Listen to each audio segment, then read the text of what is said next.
喺股市想成功，就應該學會順勢搶弱勢散戶嘅錢。從理論上講，我哋應該同莊家力求喺同一個位置上面。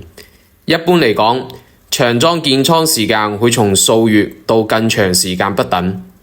能唔能夠充分吸籌，將直接影響到日後嘅操作同埋獲利嘅情況。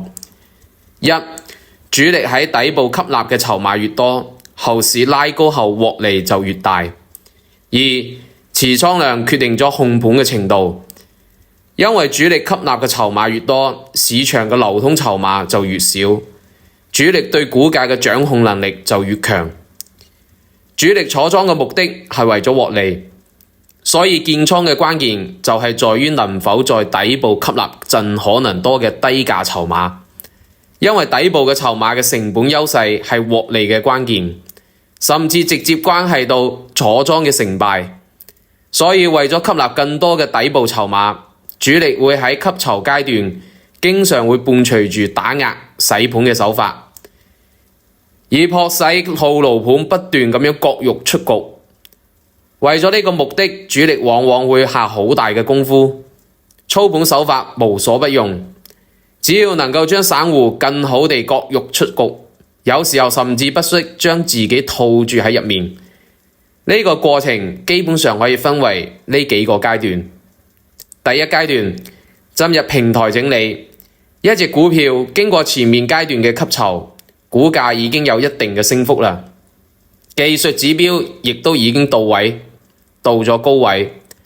市場不再看好呢隻股票，呢個時候就正好係洗盤嘅好時機。呢個平台唔理點樣還，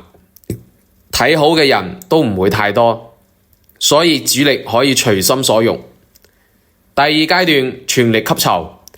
呢個階段往往大盤已經見底，呢個時候主力會明顯加大建倉嘅強度，股價波動會明顯加強，以激活股性，然後繼續向上大量吃盡籌碼。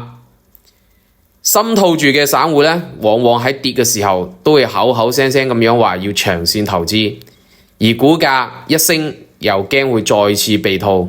出局嘅意願就會強烈。呢個時候第一批冇經驗嘅投資者就會逐漸出貨，成交量急劇放大，